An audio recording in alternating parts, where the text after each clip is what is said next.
From the National Newsroom of the Canadian Press, I'm Lisa Laporte. A motion increasing the proportion of capital gains that are taxed passed in the House of Commons this afternoon by a vote of 208 to 118. Yeas pour 208, 208. Nays contre 118, 118. Je déclare la motion adoptée. The Conservatives voted against the motion, saying earlier in the afternoon the party opposed what it called Prime Minister Justin Trudeau's job-killing tax on healthcare, homes, farms, and small business.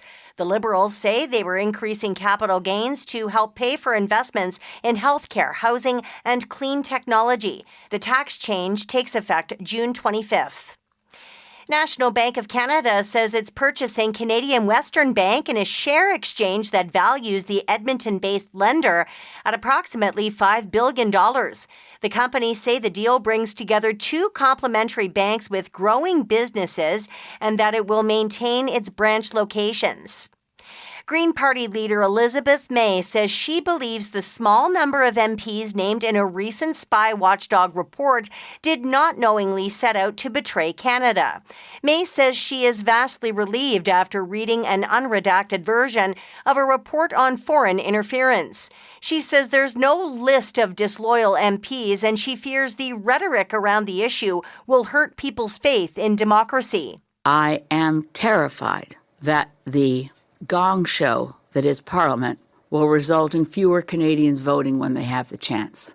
I am worried for the health of our country if people decide politics is so disgusting in kind of a consumer response. I don't like that store. I'm not going to go in there and buy anything.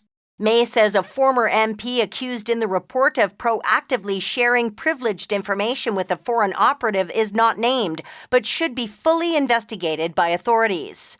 Federal Justice Minister Arif Virani says certain parts of the online harms bill would take effect much more quickly after its passage than others.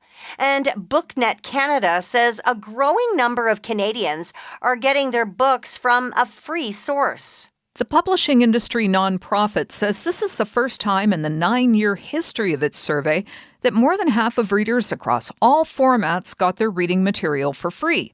51% of print readers got their books from a free source, 47% bought them. 58% of audiobook listeners didn't pay for their books, opting to listen on free websites like YouTube, while 62% of ebook readers got their books from a free source, mostly the public library. Don Kelly, The Canadian Press, Toronto. This is The Canadian Press.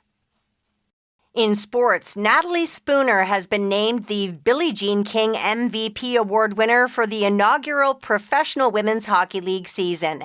The Toronto forward credits her teammates and coaches for creating the environment to help her succeed. I think there was so many pieces in there that allowed me to also have success. I got to play with amazing players, and our team made it fun to come to the rink every day.